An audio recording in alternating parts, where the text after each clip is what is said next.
Hey guys, Jordan Todd here with RealValueIQ, and in this video we're going to be going through the RealValueIQ Comps Builder. So for the purposes of this video, I wanted it to be as if you had just signed up for RealValueIQ for 2018 and you have never had any experience with property taxes. So with that being said, let's get started. So let's assume that you just bought RealValueIQ 2018 and you went to our website and entered in your property address, and after you were able to go and complete the pay screen and enter in the referral code or any coupon that you had, when you log back in to the RealValueIQ homepage and my portal, you will see your address right here. As once your county has released property data, you'll be able to click on your address and build the report. Now, when you click on the report, it's going to take you to the Comps Builder homepage, and I want you to go to RealValueIQ.com and another tab, open up the blog, and scroll down to Travis Guide and Glossary, and then either have this page up or go ahead and print this out. We're going to need to look at the rating system and all the way through the class range just to be able to reference that for this walkthrough. The only other page that I am going to pull up is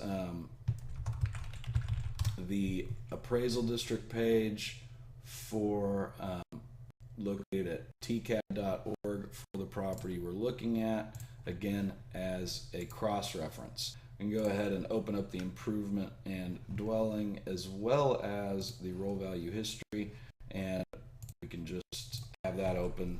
So we're at the home page of the Comps Builder. We've got the Travis Guide and Glossary pulled up as well as the Travis CAD website.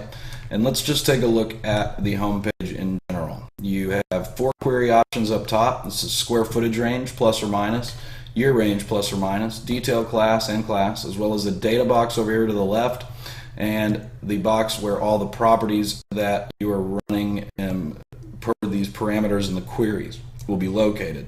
You can check all the boxes and all the properties, or you can individually click the properties. The first thing I want to point out, though, is when you register your property with RealValueIQ, you're going to be placed in the correct neighborhood. This sounds simple, but it's not, because while most people that aren't involved in property tax, and this particular homeowner, for example, believes that they live in Western Oaks, their realtor probably believes they live in Western Oaks. And for all practical purposes, they do live in Western Oaks, but not for property tax purposes. In property tax purposes, they live in Western Oaks, Section 2A.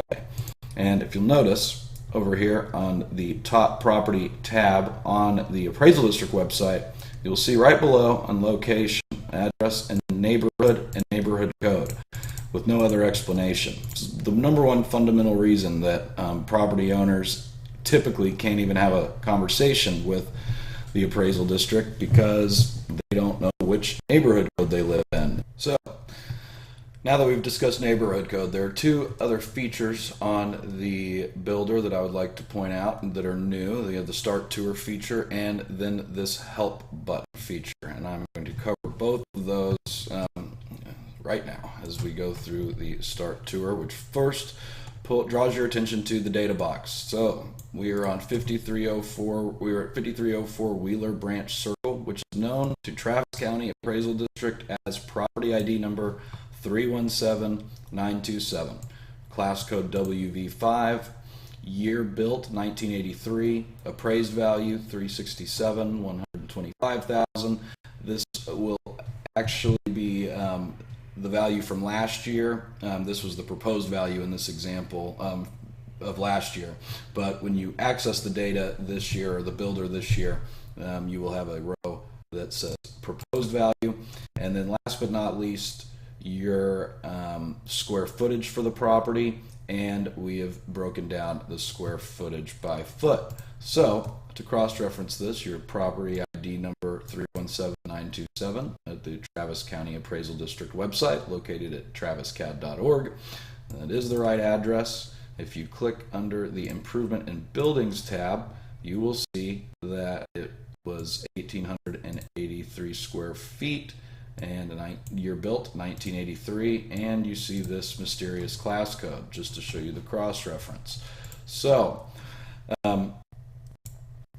then as you go through the tour, it's going to ask you first to pick the range plus or minus of square footage. So you have 1, 5, 10, 15, 20, 25, and as always you can eliminate the parameters. I'm going to reference you now to the new help box, which pops up a help box within the browser, and we are going to have lots of material in here, tips, submitting your appeal, and getting started. And if you look at the getting started section and the square footage section, I've put an explanation here, and there will also be videos on this for this and cover this stuff in the webinar, but for our purposes here, I'm going to just open this up to 25%. Generally speaking, you want about 7 to 10 comparable properties in your report, and when you've got a square footage range or square footage of about 1883, you look at homes really anywhere from about 1,500 up to 2,300, even a little more. It really does depend. So the next section that it asks you to do is the checkboxes for detail class. I'm going to cover those together. The other drop-down menu is just the year range, and again, there's a in the help section, there's a little more detail in the year build range, but 1983, we'll go plus or minus 10 years. We see here that our subject property is a class WV5.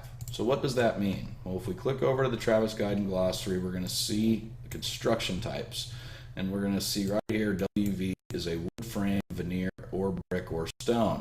The other option was WW, which is a wood frame, wood siding, may have brick or stone. So in Travis County, the class code is always going to be a letter designation, either 1 for M or WA, WB, etc. And then it's going to be followed by a number, class range 2 to 8. In this case, it's a 5. Scroll down here, you can read all about a 5. It's a medium to large sized masonry or wood frame dwelling constructed with average to above average quality materials, utilizing moderate design and good workmanship. They're pretty detailed. What they don't tell you is that there's a plus or minus on all these numbers that are options too. I'm going to give you a hard and fast rule that you can always go up or down 2 levels from the subject. So we're at 5, which means we can include 5 minus and 4 plus, or 5 plus or 6 minus for comps. We notice that there is not an option, only an option for 4, which falls just outside of that 2 range, so we're not going to be able to do that or include that in this query. The next option allows us to filter the comps. Also, like we said, we could check all of the comps, or we can check them individually as we go through. And then the last thing that the tour is going to point out is that you can have 1 of 3 different reports. So we've run the parameters, we've run the query, and we've come out with 71 comparables. It's obviously probably too many. So one of the first things I noticed when I did this was that even though there's 72 comparables, our subject property is pretty high on that list. It's number 19. You've got a range of 210 square feet to $163 per square foot. And so first thing that I did was just went through and I selected all the comparables that were on Wheeler Branch. You don't want to just include the ones below, include one above, and I'm going to actually pick the report that excludes the exterior and just get a look at this. And you'll notice if you look at the 5 homes on Wheeler Branch, they're all WV exteriors with 5 class codes, all built within the same year or 1 year of each other, and they're all relatively close to, in square footage. Our subject is actually the smallest one.